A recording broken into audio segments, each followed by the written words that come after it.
Noche azul guadalupana dibujada por la cruz de una iglesia provinciana donde está el niño Jesús. Cuando llegas a mi cielo, noche de la Navidad, hay más luz en el sendero del perdón y de la paz.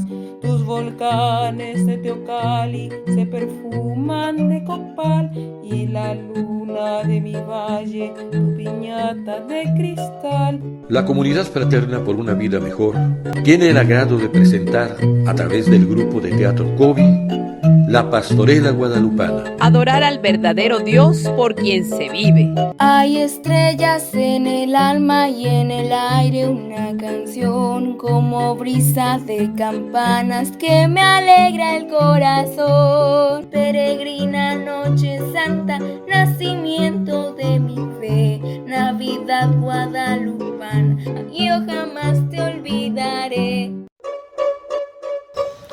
Quiero invitarles a vivir una Navidad guadalupana, recordando juntos que la Virgen María, mujer judía de Nazaret, fue escogida para ser la madre de nuestro Salvador, y cómo ella escogió a México para demostrar su amor de madre a todos los habitantes del mundo. Del 9 al 12 de diciembre de 1531, tuve la dicha inmerecida de que se me apareciera aquí, en el cerro del Tepeyac, y a mi tío Juan Bernardino, gravemente enfermo, le visitó para curarlo milagrosamente y le dijo: yo soy la siempre Virgen María de Guadalupe. Guadalupe es un nombre árabe que significa río de luz, y su hermoso rostro no es español ni indígena, sino mestizo. En ella, lo judío y lo árabe se hermanan, lo español y lo indígena se aman. Es la misionera celeste del Nuevo Mundo. Al contemplar su bendita imagen que quedó plasmada en la tilma de San Juan Diego, los moradores de esa época descubrieron que es la madre del verdadero Dios por quien se vive. Que Jesús es la luz y su propuesta es la cultura de la vida, la construcción de la civilización, de la verdad y del amor. Pero hay un mensaje que quedó oculto por cientos de años, una revelación que Rome Report presenta en el documental titulado Guadalupe, el último mensaje de sus ojos.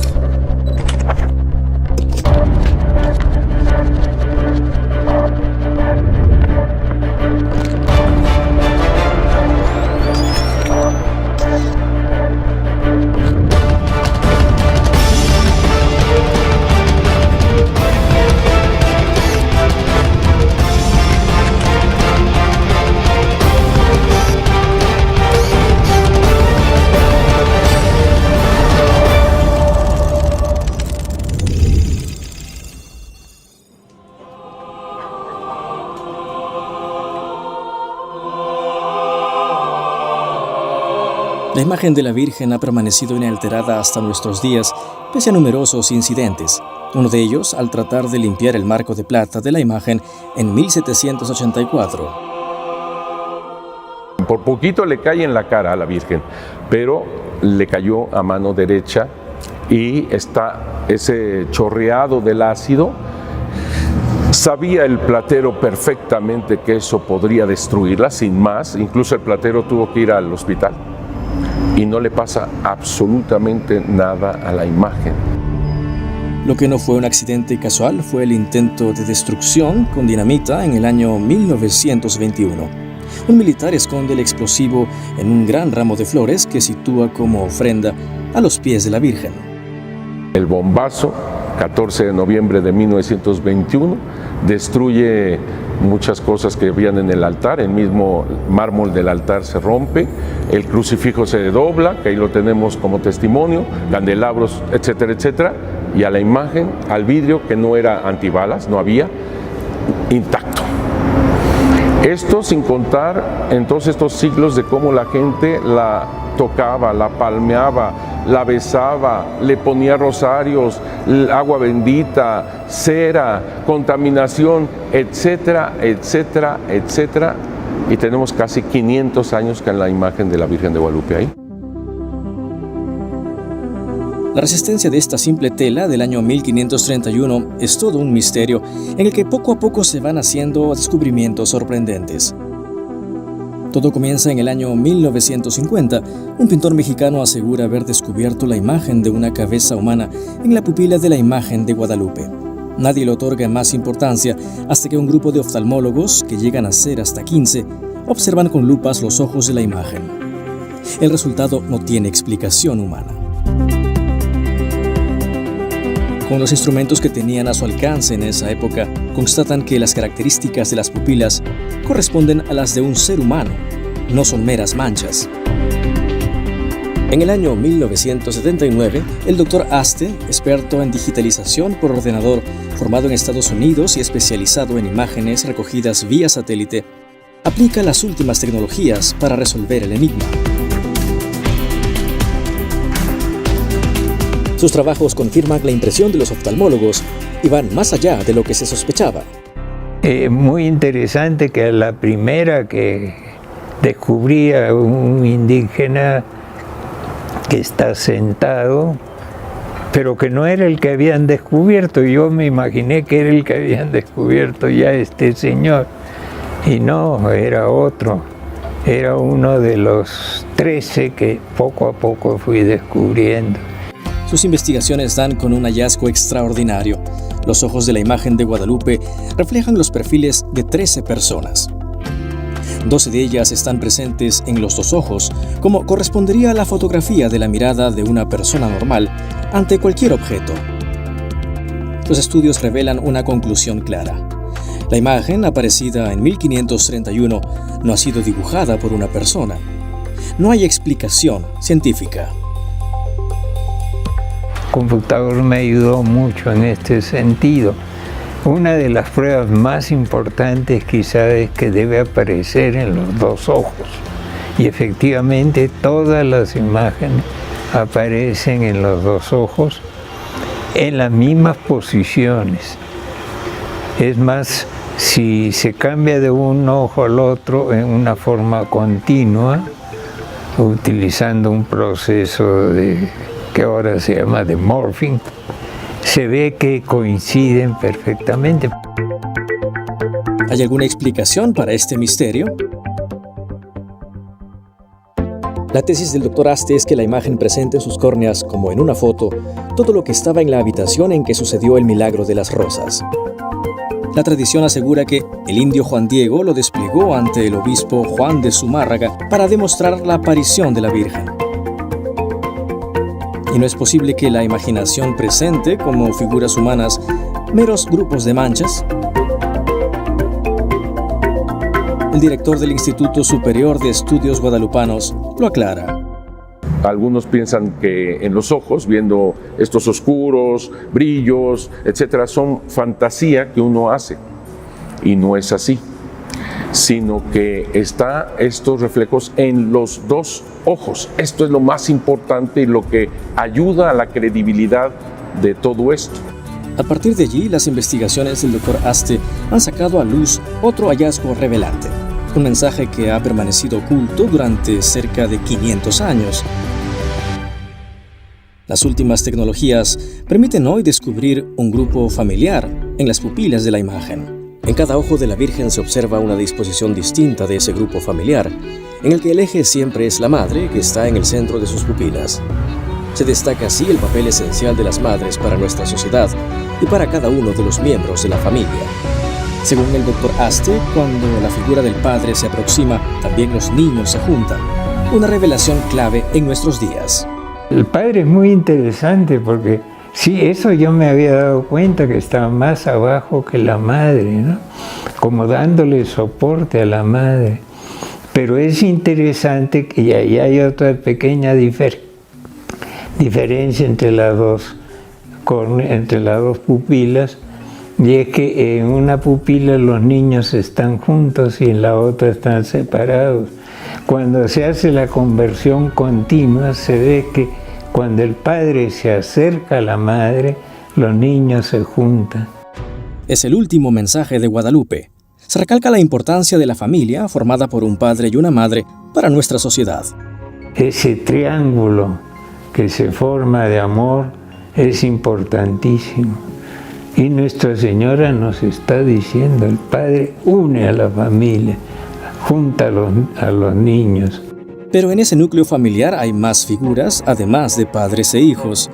En un segundo plano se aprecian dos figuras que el doctor Aste considera los abuelos y todo un alegato contra el descarte de las personas ancianas. Tras más de 30 años de investigaciones sobre los ojos de la Virgen de Guadalupe, este investigador se permite extraer una conclusión de sus descubrimientos. Pienso que lo más valioso es, yo soy ingeniero, a mí las cosas me gustan, ¿para qué sirven? Vamos a usarlas.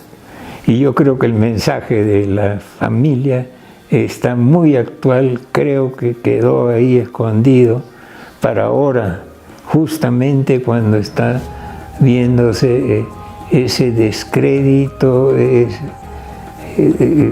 ataque a la familia. El Cerro de Tepeyac, lugar de las apariciones de la Virgen en 1531, ha impulsado la paz y la misericordia en el Nuevo Mundo. Hoy día es el momento de reforzar la defensa de la familia cristiana.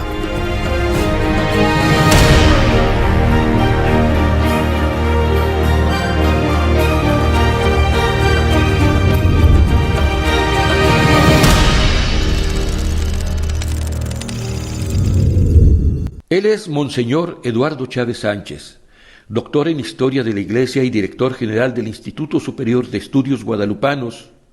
En su conferencia Descifrando el manto de la Virgen de Guadalupe, nos explica los demás mensajes de la Morenita del Tepeyac. Si todavía no han visto este video, se los recomendamos ampliamente. Ellos son el doctor José Aste Tonsman y su esposa María Margarita Martínez, quienes este año cumplieron 62 años de feliz matrimonio. Acompañados por Víctor Jiménez y Janet Cortés, quienes con sus hijas Regina Coeli y Lisel Danaí serán la familia que en esta pastorela guadalupana, cantando, compartirán con todos nosotros la alegría de adorar al verdadero Dios por quien se vive.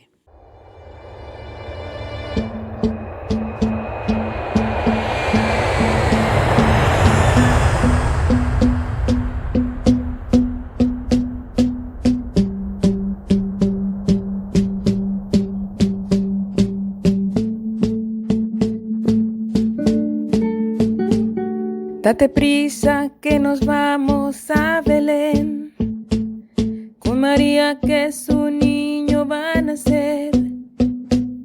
Quiero estar en el portal, Él es camino, verdad y vida. Si tú quieres, vamos juntos a adorarle, con los pastores y los reyes ven a verle.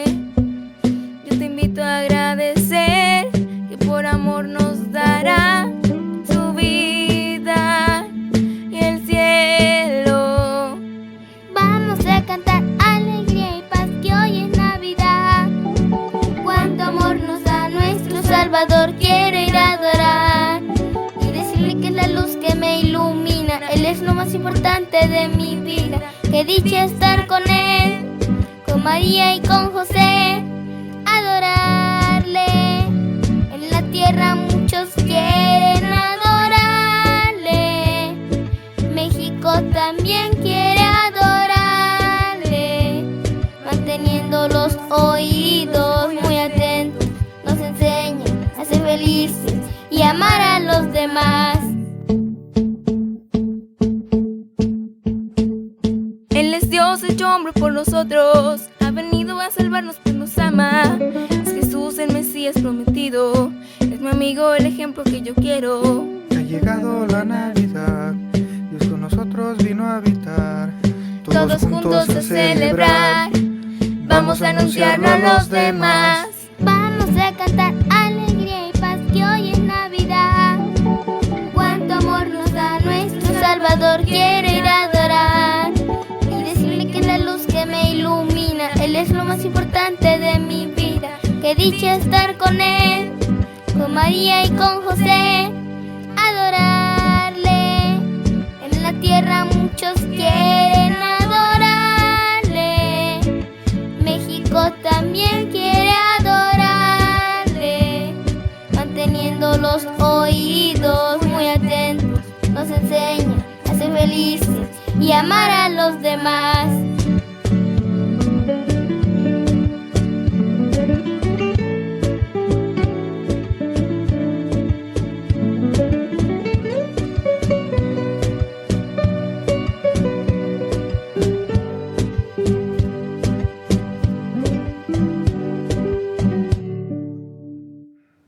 ¡Qué dicha poder conocer y adorar al verdadero Dios por quien se vive! En nuestros pueblos indígenas se adoraba a muchos dioses falsos. Uno de ellos era Tlaloc, el dios de la lluvia.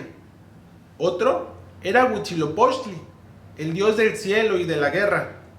Pero nuestro buen Dios ha sembrado semillas de su verbo en todas las épocas y culturas como preparación evangélica.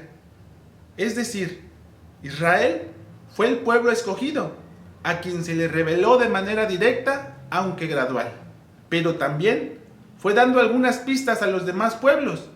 Por ejemplo, cuando San Pablo llegó a Atenas, encontró la ciudad llena de ídolos, pero también un altar dedicado al Dios desconocido, el creador del cielo y de la tierra. Y esta intuición también existía en nuestros pueblos indígenas. Creíamos que además de otros dioses, existía Quetzalcóatl, porque nuestros padres y abuelos nos dicen que Él nos ha creado y formó. También ha creado el cielo, el sol y la deidad de la tierra. El sabio rey de Texcoco, Netzahualcoyotl, que no solo estudió, sino profundizó en esta enseñanza, comenzó a desarrollar la idea de un Dios único que se creó a sí mismo, llamado Tloquenahuaque, que en náhuatl significa el que está cerca, al lado y alrededor de las cosas. Yo Nezahualcóyotl lo pregunto, ¿acaso de veras se vive con raíz en la tierra? Nada es para siempre en la tierra, solo un poco aquí. Aunque sea de jade se quiebra, aunque sea de oro se rompe, aunque sea plumaje de quetzal se desgarra. No para siempre en la tierra, solo un poco aquí. ¿Eres tú verdadero? ¿Tienes raíz? Solo quien todas las cosas domina, el dador de la vida. ¿Es esto verdad? ¿Acaso no lo es, como dicen? Que nuestros corazones no tengan tormento, porque Él es el dador de la vida. Percibo lo secreto, lo oculto, oh ustedes, señores.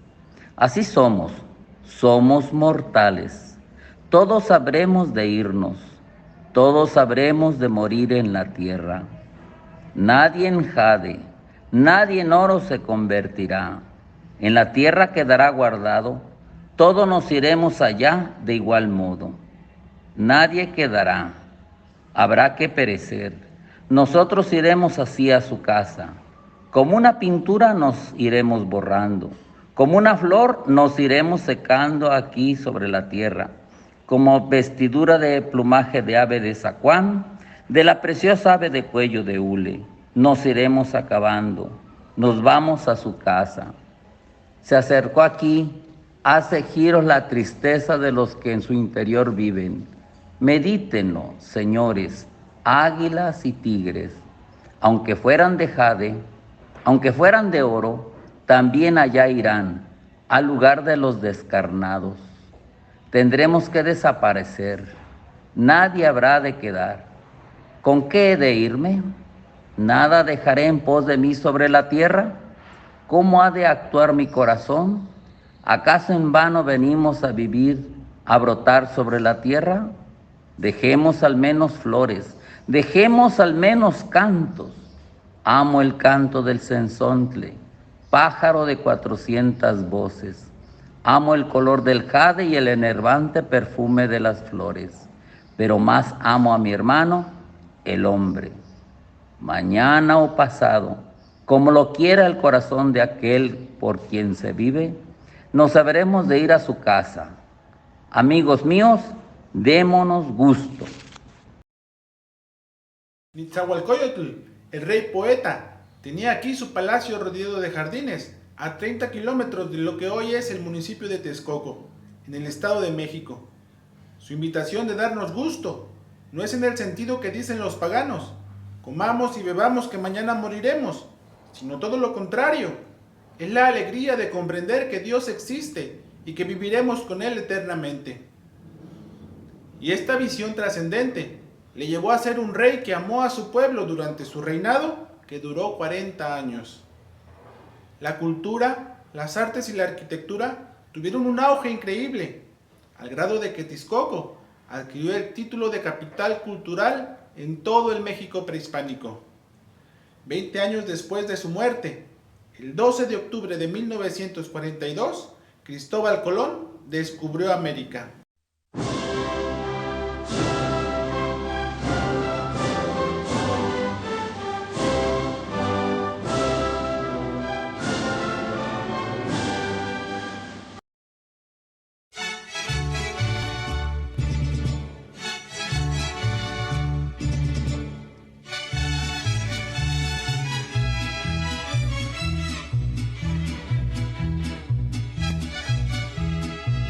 Un pueblo que olvida su pasado, su historia y sus raíces no tiene futuro. Es un pueblo seco.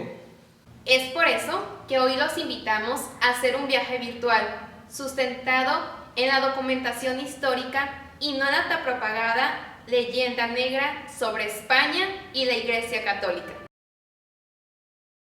La estrategia consistía en navegar hacia las Indias, es decir, hacia Oriente, para entablar una alianza con el famoso Gran Khan. Existía la creencia en aquella época que a partir de la predicación de los primeros apóstoles, algunos de ellos, quizás Santo Tomás Apóstol, habría ido a evangelizar aquellas zonas y por lo tanto existiesen ciertas comunidades cristianas con las cuales se pudiera hacer alguna alianza para entrarle al Islam por la retaguardia y no de modo directo, es decir, no por el Mediterráneo. Por lo tanto, hacía falta dar la vuelta al mundo, que se creía quizás mucho más pequeño que lo que realmente es, hacer las alianzas y comenzar por la retaguardia a atacar al Islam como por detrás. Para la aventura, claramente hacía falta dinero y para eso hacía falta un viaje. Por eso ya Marco Polo había planteado que en Catay o Zipango se encontraban las fuentes del oro. Era necesario alianzas con los reyes de aquellas zonas y a su vez riquezas para poder comenzar esa reconquista o esa cruzada, esa lucha contra el Islam. El gran trasfondo religioso de Cristóbal Colón, con todo su temperamento alocado, con su profetismo, con su vida a veces un poco desordenada, no puede ser dejado de lado. El gran historiador Beckman dice lo siguiente, cito: Colón, todos lo sabemos, fue un hombre profundamente religioso. Su devoción por la Virgen María es bien conocida. Le acompañaba siempre ese breviario de laicos que se llama el Libro de las Horas. Contemporánea de este descubrimiento fue la voluntad expresa del descubridor de consagrar las riquezas por él descubiertas en América para ganar o reconquistar el Santo Sepulcro. Se encontraba justamente dominado ahora, aprovechando la empresa del Islam en Constantinopla, se encontraba ya en manos de los musulmanes. Es decir, en todos los documentos de la época, lo de visionario, de profético de Cristóbal Colón se encuentra claramente en sus escritos. Según lo que se cuenta de la historia de Colón, lo que terminó de decidirlo a intentar por todos los medios posibles lograr la empresa de hacer este viaje hacia las Indias para hacer alianzas, fue que cuando visitó a la corte en Jaén, en España, encontró a dos franciscanos que venían del Santo Sepulcro con una embajada, con un mensaje de parte del sultán de Egipto. El mensaje era sencillo: si los reyes católicos continuaban con su empresa de reconquista en el sur de España, los musulmanes irían a tomar represalias contra los cristianos que se encontraban en Tierra Santa. Y es así entonces que Colón dijo, bueno, hasta acá llegamos, debo por todos los medios posibles intentar esta empresa que parece alocada, de dar como la vuelta al mundo para llegar a hacer alianzas con los reyes de Oriente. Fue esto entonces, y no la fiebre del oro, lo que realmente motivó a Cristóbal Colón para tocar las puertas de todas las cortes posibles de Europa y hacer ese viaje.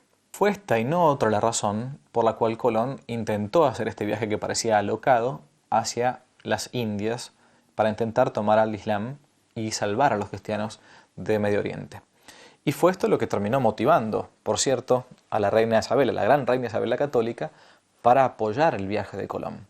Y era algo alocado. España estaba todavía terminando de reunificarse y se estaba desangrando por reconquistar el último bastión musulmán, que era Granada. Por lo tanto, ni Colón viajó a América para conseguir condimentos para las pizzas genovesas o para los capuchinos italianos, ni viajó solamente para buscar oro, sino que principalmente hizo este viaje, esta gran hazaña, como la llama José María Pemán, para intentar ensanchar la cristiandad y defender a aquellos que estaban siendo dominados por el mundo musulmán. Que no te la cuenten. La Pinta era la más rápida de las 3 embarcaciones, y desde esta, Rodrigo de Triana tuvo el honor de avistar tierra por primera vez el 12 de octubre. Y el 5 de diciembre, providencialmente llegaron a la actual isla de Haití.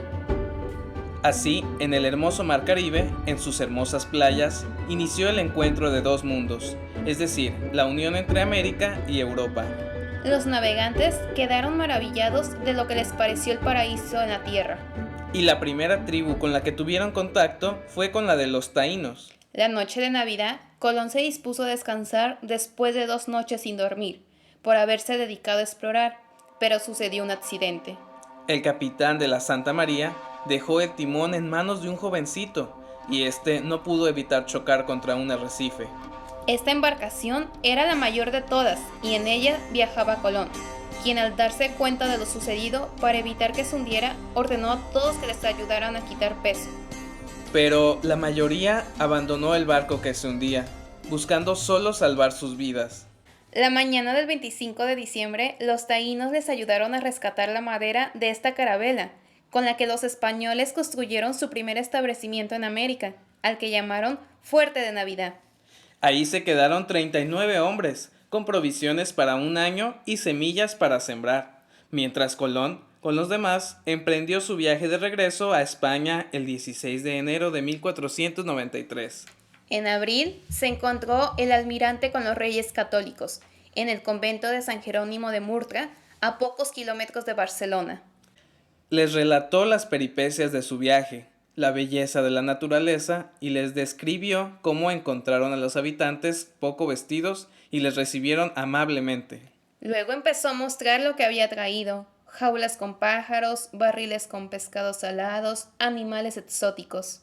E incluso llevó consigo a 7 nativos de la etnia de los taínos, a quienes llamó indios por creer que habían llegado a las Indias. Y finalmente mostró el oro, queriendo probar a los reyes que su viaje había sido completamente exitoso. Pero más allá de las posibilidades económicas que exaltaba Colón, se habló en la reunión de los nativos que corrían el riesgo de condenarse si no eran evangelizados, pues se habían encontrado muestras entre ellos de idolatría y sacrificios diabólicos. Entre los presentes estaba un joven de la Orden de San Jerónimo, Fray Ramón Pané, que al igual que la reina Isabel se entusiasmó por compartir con ellos la fe verdadera y empezó a prepararse para esta misión. En septiembre de ese mismo año inició la segunda travesía, esta vez formada por 17 barcos y 1.500 tripulantes. Desde mayo, la reina había redactado 16 órdenes para esta expedición. Por todos los medios deben esforzarse y empeñarse en convencer a los indios para convertirlos a nuestra sagrada fe católica, además de enseñarles español para que entiendan a los sacerdotes. Deben tratar a dichos indios muy bien y con cariño, y abstenerse de hacerles ningún daño. Dispongo que ambos pueblos deben conversar e intimar, y servir los unos a los otros en todo lo que puedan. Si alguna o algunas personas trataren mal a los dichos indios, de la forma que sea, el almirante, como virrey y gobernador, lo castigue mucho, por virtud de los poderes de sus altezas, que para ellos los tiene. A Colón se le concedió amplia autoridad, pero los reyes católicos situaron a su alrededor a personajes de su confianza, entre ellos a don Juan de Fonseca, encargado de que se cumplieran las directrices de la reina Isabel. En este viaje vinieron también los primeros evangelizadores de América, sacerdotes y frailes. El 3 de noviembre llegaron a la hermosa isla. La travesía se realizó sin contratiempos, pero al dirigirse a donde habían construido el fuerte de la Navidad, fueron recibidos con flechazos untados de veneno. El fuerte ya no existía, había sido destruido y los españoles que lo habitaban habían sido aniquilados. Fue un duro golpe, pues la impresión que habían tenido en su primer viaje era que los indios eran amables. Pero es que además de los taínos que habían conocido, había otras etnias belicosas, entre las que se encontraba la de los Caribe, que eran caníbales. En su campamento vieron piernas humanas sazonadas colgando de vigas, la cabeza de un joven recién asesinado, aún con sangre húmeda, y partes de su cuerpo mezcladas con carne de ganso y loro. Tenían también prisioneros de otra tribu, que iban a ser ejecutados pronto, pero Colón los llevó consigo. Todo esto y los mosquitos que recibieron a los recién llegados les convencieron que Colón había exagerado su relato del paraíso que había encontrado y empezaron a reclamarle. Él, para evitar futuros peligros, decidió navegar hacia la costa este de la isla, a la que bautizó como Santo Domingo, y allí fundó el primer pueblo de los colonos españoles, al que llamó la Isabela, en honor de la reina. El 6 de enero de 1994, fiesta de la Epifanía, en el templo recién construido, el padre Bernardo Boy presidió la primera Eucaristía celebrada en América, dando inicio solemne a la primera evangelización del continente. Parecía que todo había mejorado, pero poco tiempo después se presentó la primera epidemia, que al parecer fue ocasionada por 8 cerdos que subieron a una de las naves al pasar por la isla Gomera. La influenza porcina enfermó a cientos de españoles y luego se propagó, afectando a miles de nativos, perdiendo la vida a un gran número de personas. A pesar de todo, Fray Ramón Pané logró comunicarse con los nativos. Tenía el don de aprender idiomas y un gran carisma para tratarles. Colón, aprovechando esto, le pidió que hiciera un estudio de las costumbres y tradiciones que ellos tenían. Con esta encomienda, y sobre todo con el ardiente deseo de evangelizar, él y 2 frailes franciscanos se internaron en las selvas de la actual República Dominicana, solos y desarmados, sin saber si saldrían de ahí con vida. Con sorprendente rapidez, Ramón Pané aprendió la lengua taína y escribió el primer libro en América titulado La relación de las antigüedades de los indios. Logró establecer vínculos de profunda amistad con el cacique Guaticaba y su familia, viviendo con ellos durante más de 2 años. Tuvieron una conversión real, pedían ser cristianos, pero Fray Ramón les decía que todavía no estaban preparados. Finalmente, el 21 de septiembre de 1496, el cacique Guaticaba fue bautizado junto con 16 miembros de su familia, recibiendo el nombre de Juan Mateo. La evangelización empezó a darse como la soñaba la reina Isabel. Pero, así como los primeros misioneros vivían con ellos buscando su bien, grupos de conquistadores empezaron a explotarlos. Los nativos decidieron vengarse, atacando a los que se habían convertido al cristianismo. A finales de 1496, Juan Mateo, junto con los miembros de su familia que habían recibido el bautismo, fueron asesinados. El primer discípulo y misionero de los nativos de América, quien fue el compañero, ayudante, traductor y amigo de Fray Ramón Pané, se convirtió también en el primer mártir al morir repitiendo: «Soy siervo de Dios». Hubo una gran crisis. El mismo Cristóbal Colón empezó a promover la esclavitud. Se ocupaba solo de obtener riquezas y poder. Estas lamentables noticias llegaron a los reyes de España, por lo que enviaron a Francisco de Bobadilla como corregidor y juez. Él abrió la investigación y juicio, contrastando las denuncias con testimonios y documentos. La conclusión fue que, efectivamente, tenía una pésima administración de los bienes que se le habían confiado, y que él, junto con otros españoles, habían cometido muchos atropellos a los habitantes de estas tierras. En septiembre de 1500, Cristóbal Colón fue apresado junto a su hermano Bartolomé y enviado encadenado a España para comparecer ante los reyes. Ellos lamentaron profundamente lo sucedido y después de hablar con Colón, le permitieron volver a América, pero ya sin ningún poder ni privilegio. En 1504 murió la reina Isabel a los 53 años de edad, dejando las últimas indicaciones para que su esposo y herederos tomaran en cuenta. No consientan ni den lugar a que los indios reciban agravio alguno en sus personas y bienes. Manden que sean justamente tratados, y si algún agravio han recibido, lo remienden. Entrego mi alma al Señor, agradeciendo todos los bienes que he recibido de Él a lo largo de mi vida, pidiendo su misericordia y la intercesión de San Miguel, príncipe de la caballería angelical. Me gustaría ser enterrada en el monasterio de San Francisco de Alhambra de Granada, pero si mi esposo desea ser enterrado en otro lugar, donde sea sepultado, quiero estén también mis restos. Agradezco a todos el apoyo que me han dado.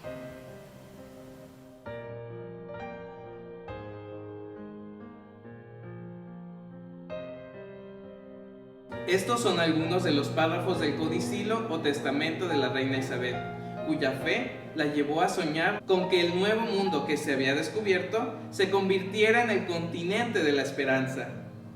Muchas personas dicen, nuestro continente no necesitaba ser descubierto. Sin duda, desconocen cómo era realmente la situación antes de la llegada de los españoles. La mayoría de los habitantes de estas tierras eran oprimidos por vigorosos y opulentos imperios y la tiranía de sanguinarios ídolos. En 1428, con la Triple Alianza que se dio con el Pacto de Tenochtitlan, Texcoco y Tlacopan, surgió el Imperio Azteca o Mexica, que llegó a extenderse hasta Guatemala. En Sudamérica dominaba el Imperio Inca.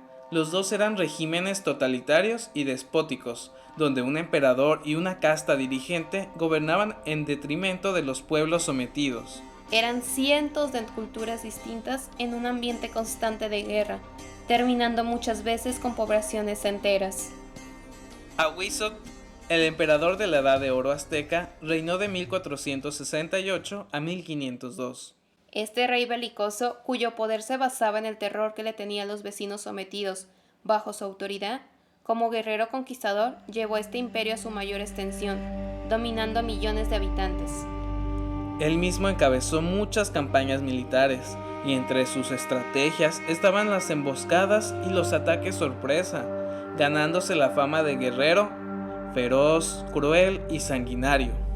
En 1487 inauguró el Templo Mayor y en su consagración fueron sacrificados decenas de miles de prisioneros de guerra para saciar la sed de sangre de Huitzilopochtli en una ceremonia que duró 4 días. Este espantoso ritual consistía en que se colocaba a la víctima sobre el altar. 4 hombres le sujetaban para que uno de los sacerdotes abriera con un cuchillo su pecho para sacar su corazón aún latiendo y arrojar su cuerpo por las gradas, para que fueran descuartizados, cocinados e ingeridos. El canibalismo estaba institucionalizado, al igual que la prostitución. A las mujeres no se les respetaba. En ningún otro lugar a lo largo de la historia se ha oprimido más a la mujer que en estos regímenes indigenistas. Y los pueblos sometidos debían pagar tributos y proporcionar esclavos. Hubo también un gran desarrollo comercial, lo que aprovechaba también el emperador para infiltrar espías, para obtener información vital para sus campañas militares. Tenochtitlan llegó a ser la ciudad más poderosa de América. La vida en la corte se desarrollaba en medio del lujo y la opulencia. En 1502 hubo una gran inundación por un acueducto recién construido y mal planeado. Ahuitzotl, tratando de huir, se dio un golpe en la cabeza y murió.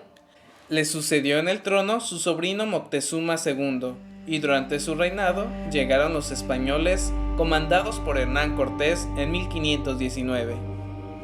La leyenda negra dice que sometieron al pueblo mexicano para apoderarse de su territorio y saquearlo, realizando uno de los más grandes genocidios de la historia. El primer dato real que debe llamarnos la atención es que los soldados de Hernán Cortés eran menos de 500. ¿Cómo pudo un grupo tan reducido vencer al poderoso imperio azteca, eminentemente guerrero? Si lograron penetrar en el territorio, fue porque los pueblos vasallos estaban hartos de ser tratados tan despóticamente. Y se unieron a ellos para liberarse del totalitarismo sangriento.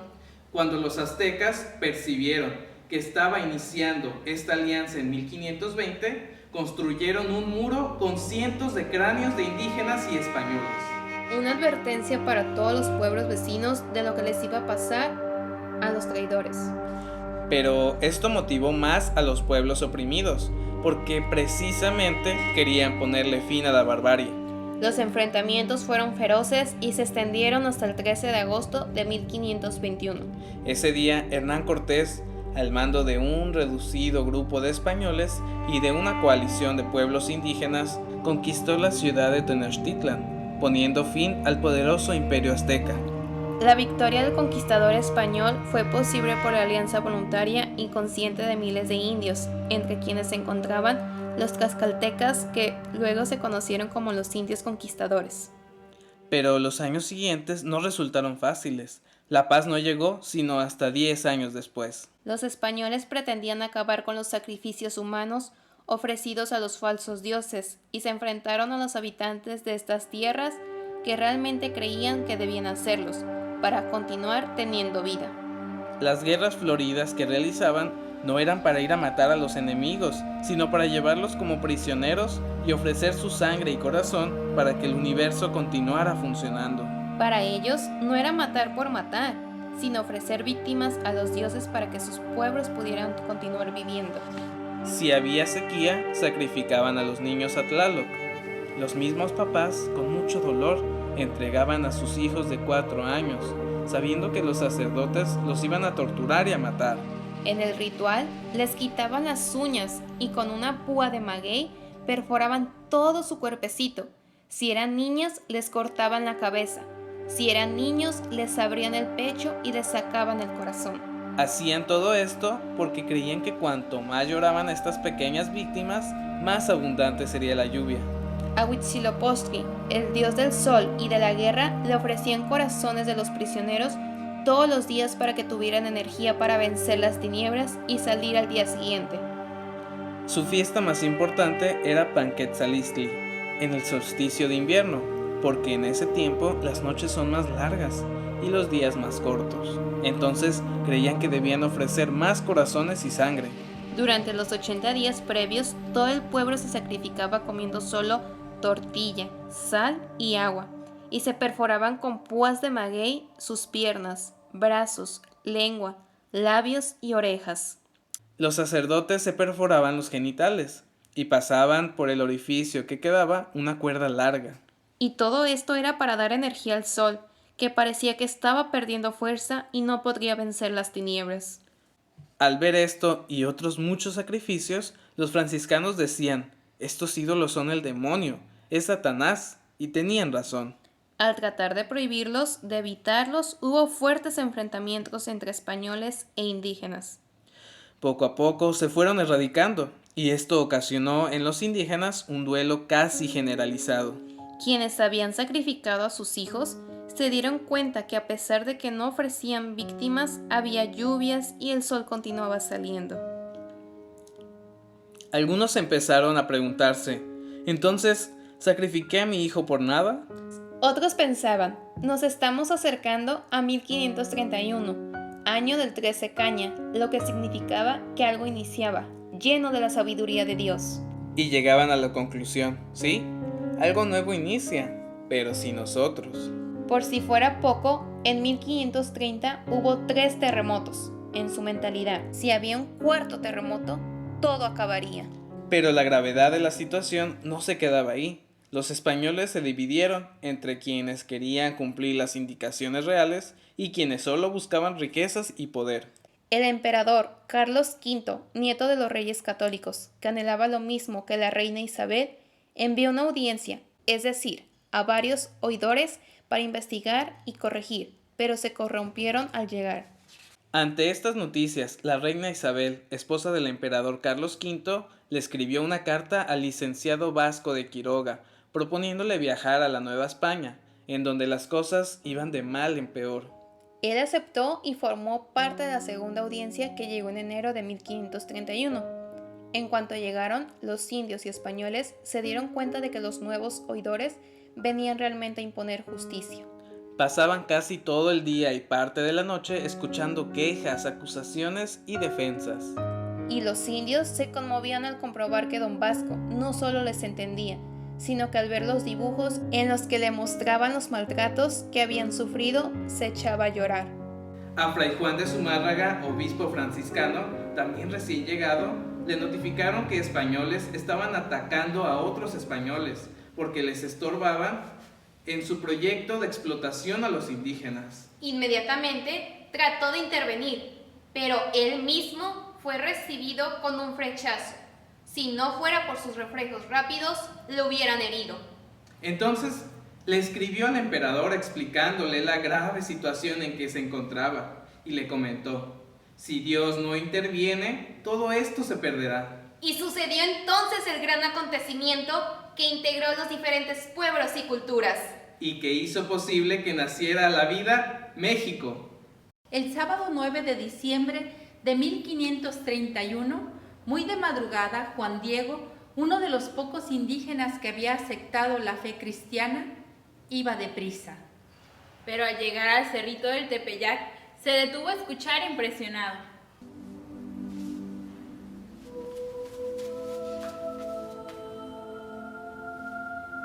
Por ventura, soy digno de lo que oigo. Quizás sueño. ¿Dónde estoy?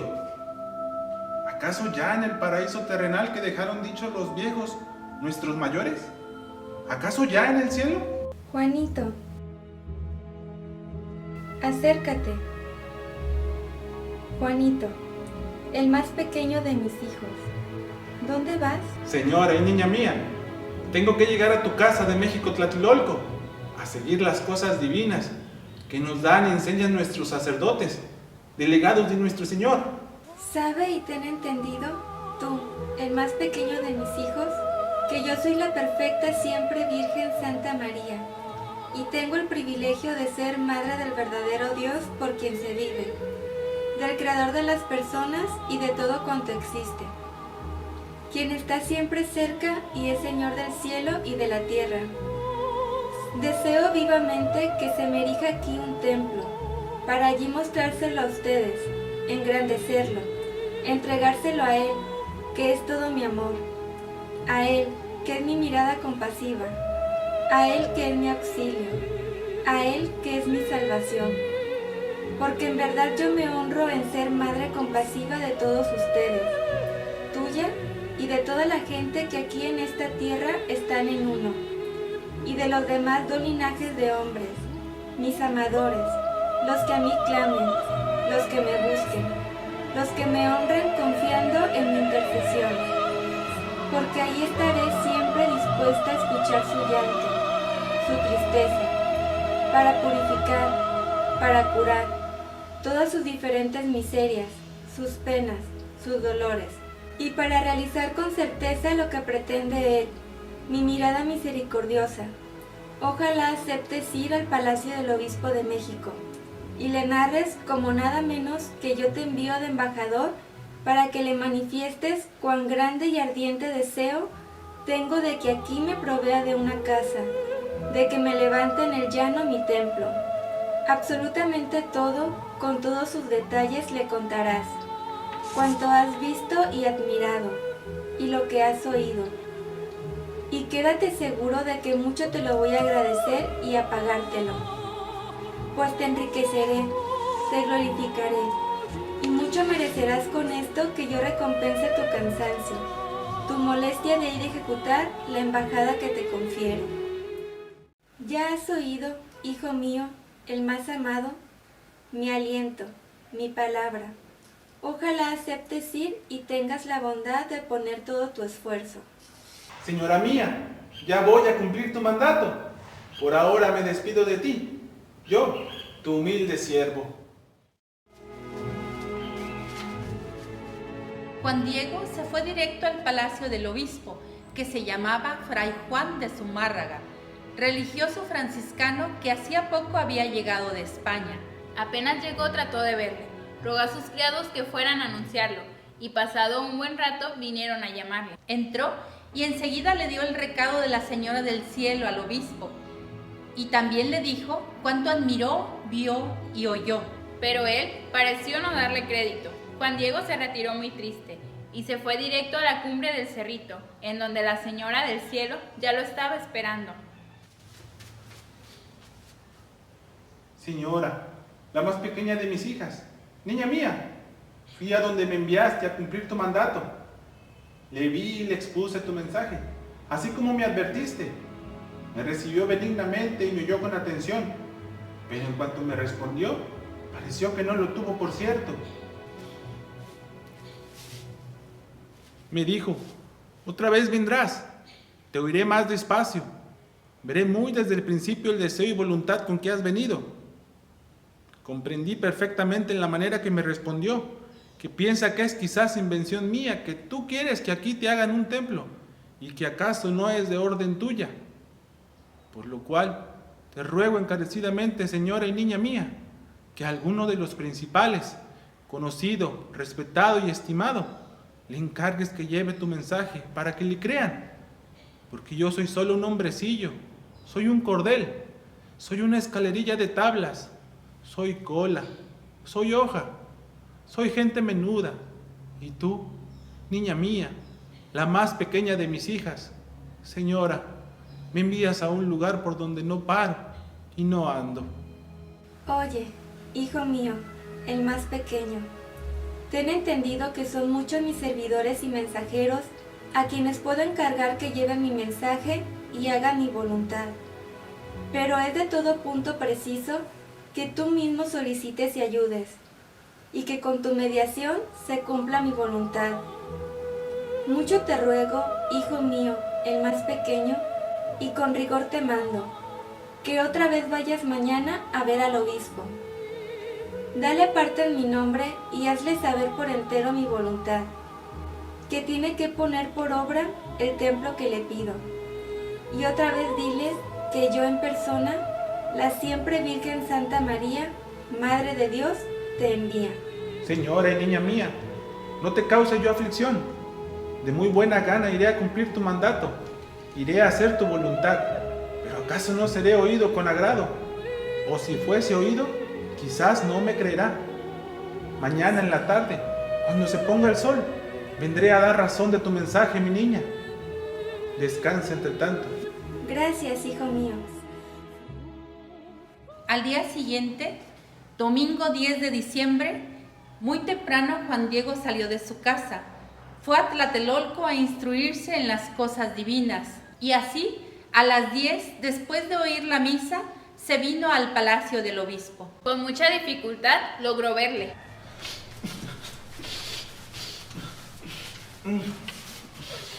Vamos a ver, hijito, ¿qué quieres ahora? Tanto obispo, he visto a la Señora del Cielo otra vez, y me dijo que viniera a verte. Vamos, hijo, ¿y dónde la viste? ¿Qué te dijo? ¿Dónde se te apareció? Las 2 veces la he visto en el mismo lugar, en la cumbre del cerrito del Tepeyac. He visto a la Señora del Cielo. Su vestidura es radiante como el sol y es muy hermosa. No puedo describir lo que he visto y oído. Yo creí que estaba en el paraíso. Ella me dijo, sabe y ten entendido tú, el más pequeño de mis hijos, que yo soy la siempre Virgen María, Madre del Hijo del verdadero Dios, por quien se vive, Señor del cielo y de la tierra. Dile al señor obispo que es mi deseo se me erija un templo aquí, para en él mostrar y dar todo mi amor y auxilio a todos los moradores de esta tierra y a todos los que me invoquen y en mí confíen. Y le dije que vine ayer a verte, pero que tú no me hiciste caso de mis palabras. Y tienes razón, ¿quién soy yo para traer un mensaje de la Señora del Cielo? Por eso le he pedido que mande a un principal, que sea respetado y oído, porque yo soy gente menuda.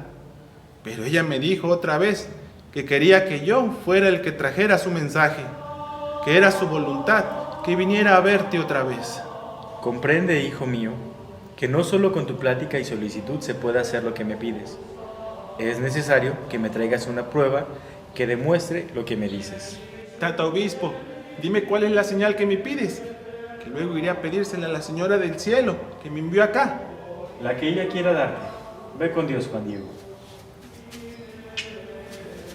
Anda, hijo.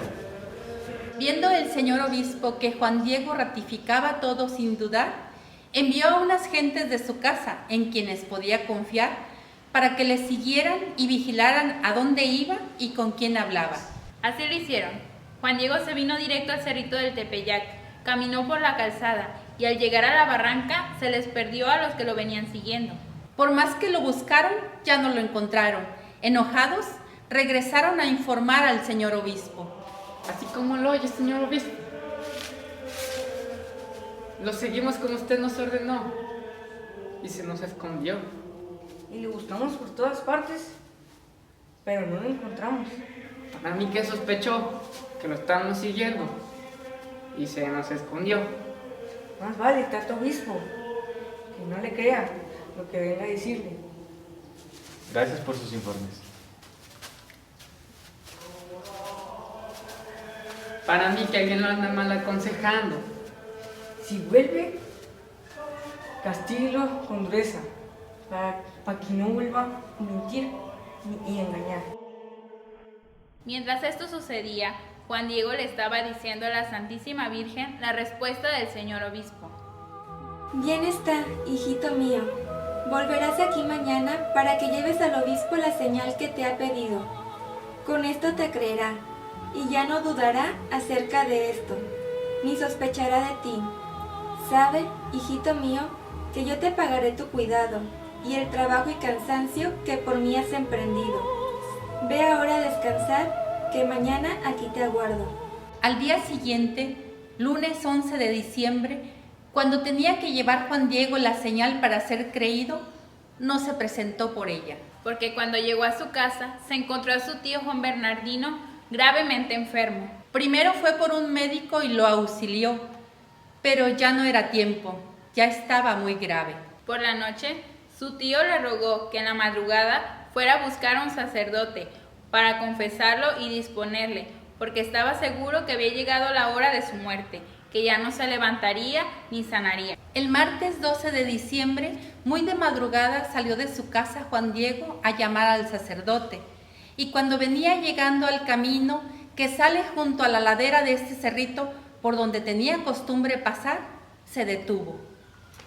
Mejor me voy derecho, o sea que me vaya a ver la señora y me detenga para que le lleve la señal al prelado, según me previno. Primero tengo que llamar deprisa al sacerdote, el pobre de mi tío lo está aguardando.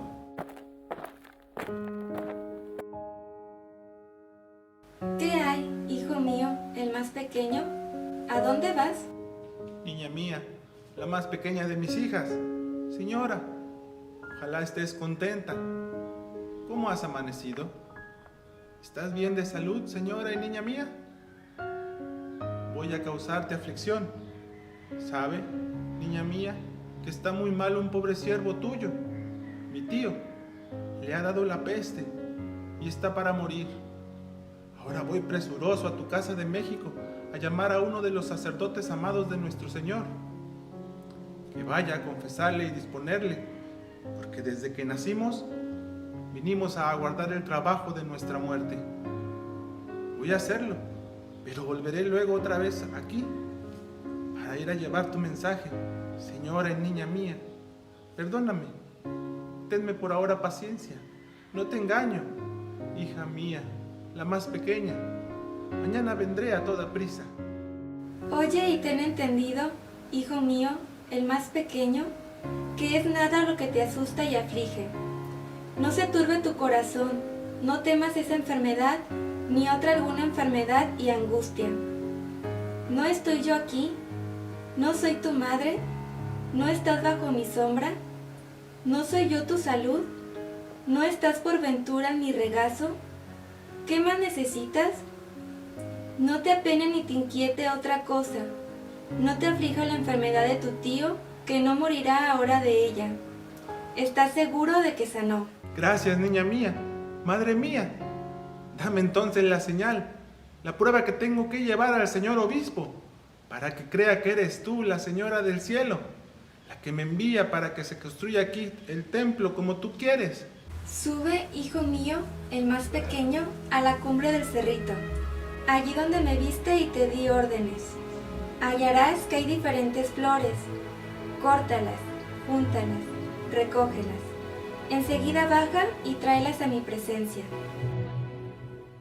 Cuando llegó Juan Diego a la cumbre del cerrito, se impresionó mucho al ver que habían brotado tantas exquisitas rosas de Castilla, antes del tiempo en que se dan, porque a la sazón se encrudecía el hielo. Estaban muy fragantes y llenas del rocío de la noche, que semejaba perlas preciosas. Luego empezó a cortarlas, las juntó todas y las echó en su regazo. La cumbre del cerrito no era lugar en que se dieran flores, porque tenía muchos riscos, abrojos, espinas, nopales y mezquites. Solían darse hierbecillas, pero entonces era el mes de diciembre, en que todo lo come y echa a perder el hielo. Encontré rosa de Castilla, junto con otras flores. Todas están hermosas. Míralas, niña mía.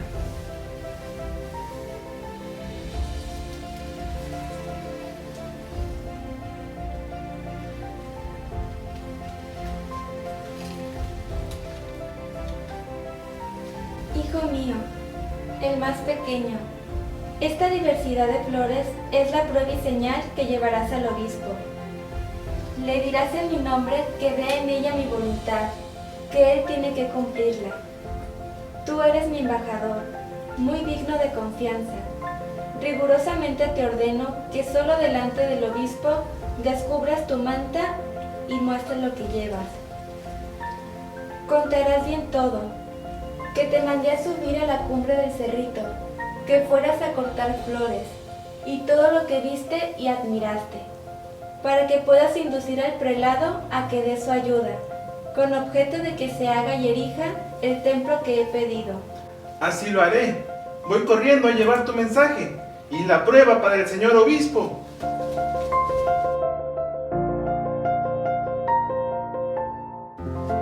Juan Diego, contento y seguro que todo iba a salir bien, llevaba con mucho cuidado la prueba que portaba en su regazo. Iba caminando por la calzada, disfrutando el delicioso aroma de las flores. Al llegar al palacio del obispo, le rogó al mayordomo y a los criados que lo dejaran entrar. Ellos se lo impidieron y le tuvieron mucho tiempo esperando. Como vieron que no se iba, se le acercaron para ver qué traía en su regazo. Juan Diego, viendo que no les podía ocultar lo que traía, descubrió un poco para que vieran que eran flores. Ellos se asombraron muchísimo al ver que estaban frescas, fragantes y preciosas. Fueron luego a decirle al obispo lo que habían visto y que Juan Diego insistía en verlo. El señor obispo cayó en la cuenta que le llevaba la prueba que le había pedido. Enseguida mandó que entrara a verle. Señor, hice lo que me ordenaste, que fuera a decir a mi ama, la señora del cielo, Santa María Preciosa Madre de Dios, que pedías una señal para poder creerme, que le has de hacer el templo donde ella te pide que le erijas. Y además, le dije que yo te había dado mi palabra a traerte alguna señal y prueba que me encargaste de su voluntad. ¿Y qué te dijo ella? Condescendió a tu recado y acogió benignamente lo que pides, alguna señal y prueba para que se cumpla su voluntad. Hoy muy temprano me mandó que otra vez viniera a verte. Le pedí la señal para que me creyera, según me había dicho que me la daría, y al punto lo cumplió. Me despachó a la cumbre del cerrillo, donde antes yo la viera, a que fuese a cortar varias flores, aunque yo sabía bien que la cumbre del cerrillo no es lugar para que se den flores, porque solo hay muchos riscos, espinas, nopales y mezquites. No por eso dudé. Cuando fui llegando a la cumbre del cerrillo, vi que estaba en el paraíso, donde había juntas todas las varias y exquisitas rosas de Castilla, brillantes de rocío, que luego fui a cortar. Después que fui a cortarlas, las traje abajo, las cogió con su mano y de nuevo las echó en mi regazo, para que te las trajera y a ti en persona te las diera. Y así lo hago, para que en ellas veas la señal que me pides y cumpla su voluntad, y también para que aparezca la verdad de mi palabra y de mi mensaje. Helas aquí, recíbelas. Perdón, Santa María, Virgen Madre de Dios. Perdón, Juan Diego, perdón, perdón. Al desenvolver su manto, se dibujó en ella esta preciosa imagen que aún se conserva intacta. El señor obispo, junto con muchas personas, fueron con Juan Diego para que les mostrara dónde era la voluntad de la Señora del Cielo para que le construyeran su templo. Después de llevarlos al Tepeyac, pidió permiso para ir a ver a su tío, a quien había dejado gravemente enfermo, y que la Virgen le había dicho que ella lo había curado. La gente del pueblo no lo dejó ir solo, lo acompañaron todos a su casa. Al llegar vieron que su tío estaba muy contento y que nada le dolía. Se asombró mucho de que llegara acompañado y preguntó la causa de que así lo hicieran y dijo que se sentía muy honrado. Su sobrino le contó todo, incluso que la Virgen le había dicho que él ya había sanado. Juan Bernardino confirmó que también a él se le había aparecido la Reina del Cielo para curarlo milagrosamente y le pidió que le diera un mensaje al señor obispo. Fueron el tío y el sobrino a ver al señor obispo, quien escuchó emocionado el testimonio de Juan Bernardino y el mensaje que le dio la reina del Tepeyac. A él le dijo: yo soy la siempre Virgen María de Guadalupe. Dile al señor obispo que así quiero que se me nombre. Y desde entonces, la santa imagen de la amada Señora del Cielo es visitada por sus amados hijos de México y del mundo entero.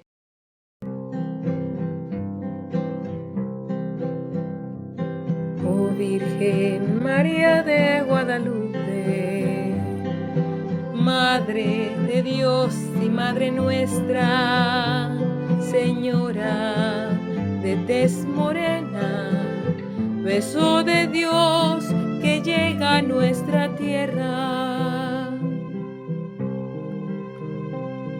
Llegaste como estrella limpia y clara, sin opacar el sol que llevas dentro. Saliste a nuestro encuentro en el camino, cuando buscábamos a Dios en la mañana. Llegaste como uno de nosotros, pequeña niña linda de este pueblo. Pisaste nuestra tierra con tus plantas, llenaste con las rosas este suelo. Oh Virgen María de Guadalupe, Madre de Dios y Madre nuestra, Señora de tez morena, beso de Dios que llega a nuestra tierra. Hablaste con el canto del cenzontle, haciéndonos cercano al Dios inmenso. Del Dios por quien se vive tú eres madre, del Dios que está en la historia de su pueblo. Quisiste dibujarte en nuestro ayate, quedando en la humildad de nuestro templo, para mostrar en él que Dios nos ama, y entre tus manos dejemos nuestros ruegos.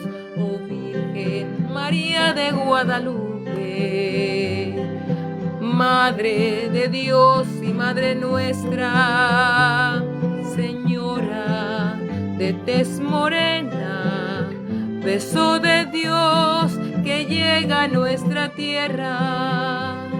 Señora de tez morena, beso de Dios que llega a nuestra tierra. Nuestra amada Madre vino y se quedó para todos. Y en su inmaculado vientre nos trajo a Jesús. Ella es la celestial misionera del nuevo mundo. Su llegada llenó de alegría, de paz y armonía. E inició la civilización de la verdad y del amor. Qué diferente es el mundo cuando se adora al verdadero Dios y se establece el orden social, inspirándose en el cristianismo. Como lo hizo don Vasco de Quiroga, a quienes los indígenas llamaban Tata Vasco. Él les hizo saber que les admiraba por su nobleza y virtudes, por la organización comunal que tenían antes de la llegada de los conquistadores, por sus adelantos en la ciencia y en las artes, escribió al rey pidiendo su ayuda, pero no esperó respuesta. De su salario empezó a comprar tierras para entregarlas a los indios jóvenes, educados por los frailes. Y con ellos fundó un pueblo que llamó Hospital Santa Fe, en el que construyeron un templo. Albergues para viajeros, enfermos, huérfanos y viudas. Empezaron a cultivar el trigo y la cebada. Plantaron huertos de frutas. Se instalaron talleres para hilar y tejer. Conocieron la religión cristiana en toda su pureza y autenticidad, pues Vasco de Quiroga les enseñó sus principios, como él los entendía y practicaba. Y en 1533 fue a buscar a los alejados, encontrándose con el gobernador indígena de Michoacán, Pedro Pance Huinarangani.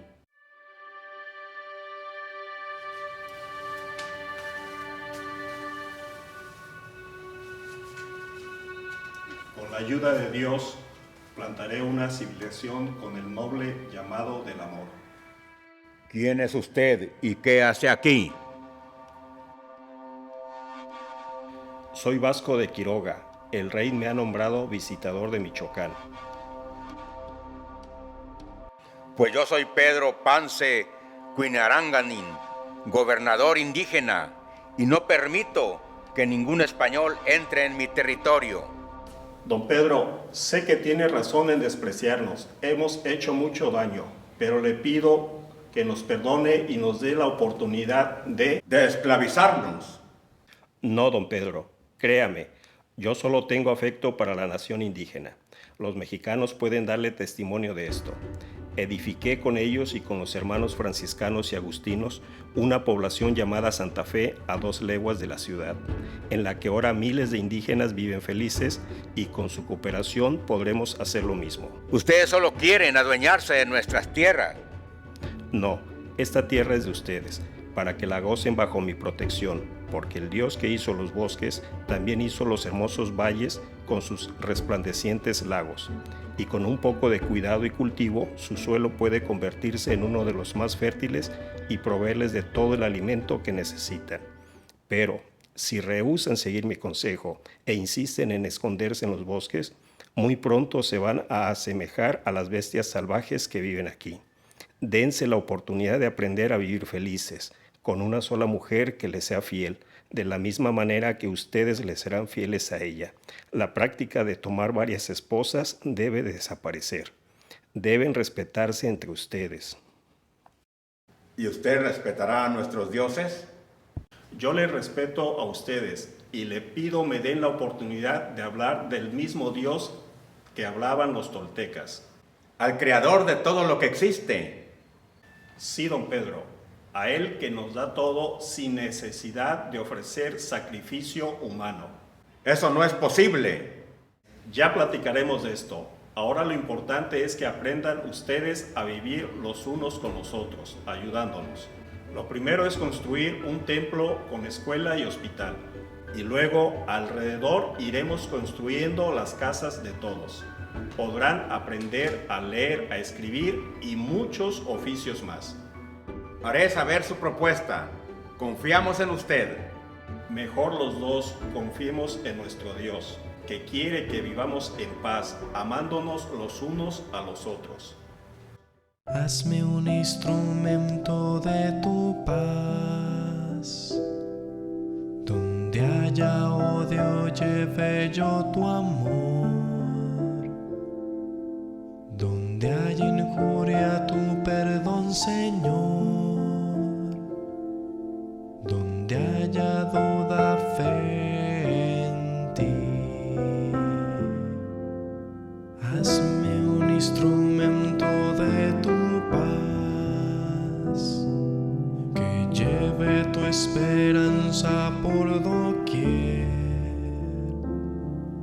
Donde haya oscuridad, lleve tu luz. Donde haya pena, tu gozo, Señor. Maestro, ayúdame a nunca buscar querer ser consolado, sino consolar. Ser entendido, sino entender. ser amado, sino yo amar.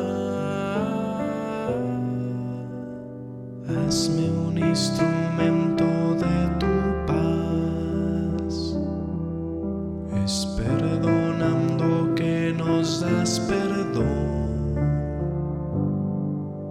es dando a todos como tú nos das, muriendo es que volvemos a nacer. Maestro, ayúdame a nunca buscar querer ser consolado, sino consolar, ser entendido, sino entender, ser amado, sino yo amar.